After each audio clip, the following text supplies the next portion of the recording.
Good morning. We're continuing with the story of Job. So we're in Job 4, verse 1. This is Eliphaz. Then Eliphaz the Temanite replied, "If someone ventures a word with you, will you be impatient? But who can keep from speaking? Think how you have instructed many, how you have strengthened the feeble hands. Your words have supported those who stumbled. You have strengthened faltering knees. But now trouble comes to you, and you are discouraged. It strikes you, and you are dismayed. Should not your piety be your confidence, and your blameless ways your hope? Consider now who, being innocent, has ever perished. Where were the upright ever destroyed? As I have observed, those who plow evil and those who sow trouble reap it. At the breath of God they are destroyed. At the blast of his anger they perish. The lions may roar and growl, yet the teeth of the great lions are broken. The lion perishes for lack of prey, and the cubs of the lioness are scattered. A word was secretly brought to me. My ears caught a whisper of it, amid disquieting dreams in the night, when deep sleep falls on men. Fear and trembling seized me and made all my bones shake. A spirit glided past my face, and the hair on my head stood on end. It stopped, but I could not tell what it was. A form stood before my eyes, and I heard a hushed voice. Can a mortal be more righteous than God? Can a man be more pure than his Maker? If God places no trust in his servants, if he charges his angels with error, how much more those who live in houses of clay, whose foundations are in the dust, who are crushed more readily than a moth? Between dawn and dusk they are broken to pieces. Unnoticed, they perish forever. Are not the cords of their tent pulled up so that they die without wisdom? Call if you will, but who will answer you? To which of the holy ones will you turn?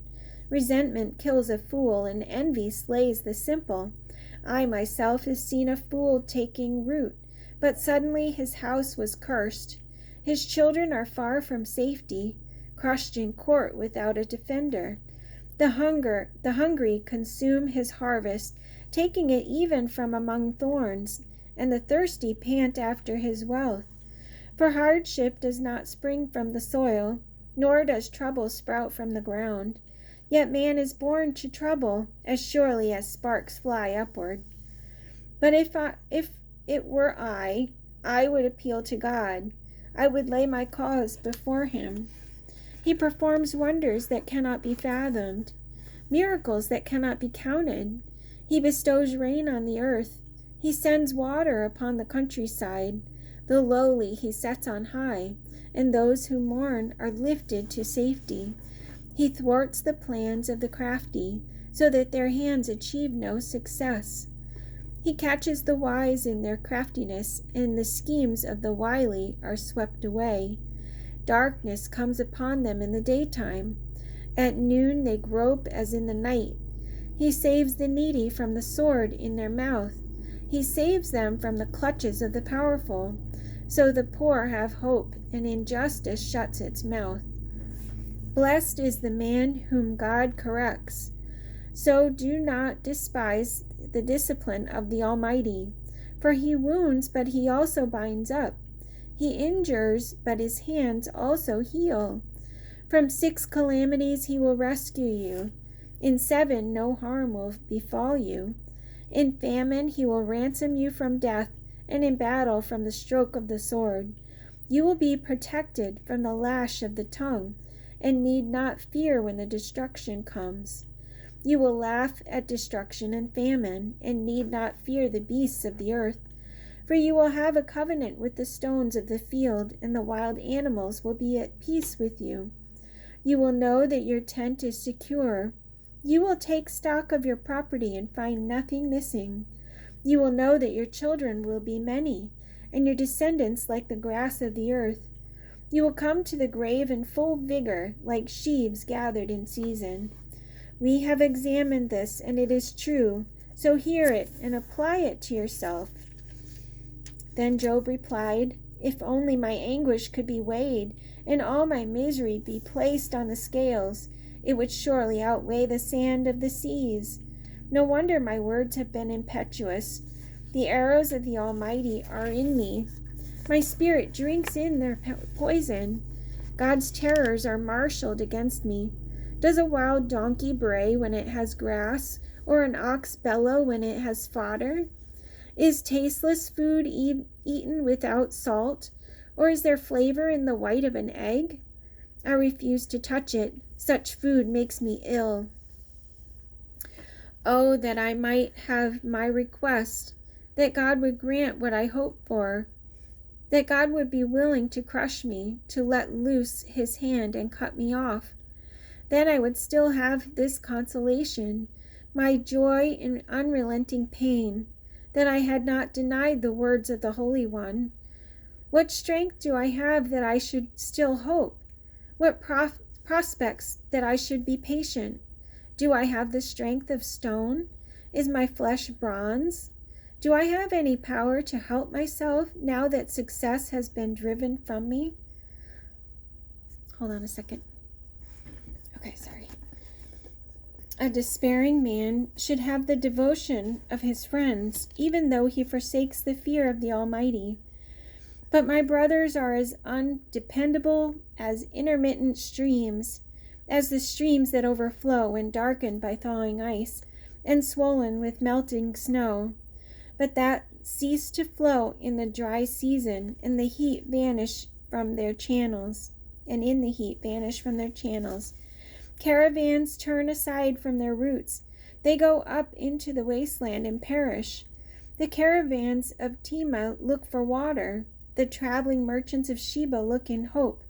They are distressed because they had been confident. They arrived there only to be disappointed. Now you too have proven to be of no help. You see something dreadful and are afraid. Have I ever said, "Give something on my behalf, pay a ransom for me from your wealth, deliver me from the hand of the enemy, ransom me from the clutches of the ruthless"? Teach me, and I will be quiet. Show me where I have been wrong. How painful are honest words, but what do your arguments prove? Do you mean to correct what I say and treat the words of a despairing man as wind? You would even cast lots for the fatherless and barter away your friend. But now be so kind as to look at me. Would I lie to your face? Relent, do not be unjust. Reconsider, for my integrity is at stake. Is there any wickedness on my lips? Can my mouth not discern malice? Does not man have hard service on earth? Are not his days like those of a hired man? Like a slave longing for the evening shadows, or a hired man waiting eagerly for his wages? So I have been allotted months of futility, and nights of misery have been assigned to me. When I lie down, I think, how long before I get up? The night drags on, and I toss till dawn. My body is clothed with worms and scabs. My skin is broken and festering. My days are swifter than a weaver's shuttle, and they come to an end without hope. Remember, O God, that my life is but a breath. My eyes will never see happiness again. The eye that now sees me will see me no longer. You will look for me, but I will be no more. As a cloud vanishes and is gone, so he who goes down to the grave does not return. He will never come to his house again. His place will know him no more. Therefore I will not keep silent. I will speak out in the anguish of my spirit. I will complain in the bitterness of my soul. Am I the sea or the monster of the deep that you put me under guard? When I think my bed will comfort me and my couch will ease my complaint, even then you frighten me with dreams and terrify me with visions, so that I prefer strangling and death rather than this body of mine. I despise my life, I would not live forever. Let me alone. My days have no meaning. What is man that you make so much of him, that you give him so much attention, that you examine him every morning and test him every moment? Will you never look away from me or let me alone even for an instant? If I have sinned, what have I done to you, O watcher of men? Why have you made me your target? Have I become a burden to you? Why do you not pardon my offenses and forgive my sins? For I will soon lie down in the dust, and you will search for me, but I will be no more. That's it for today. See you tomorrow.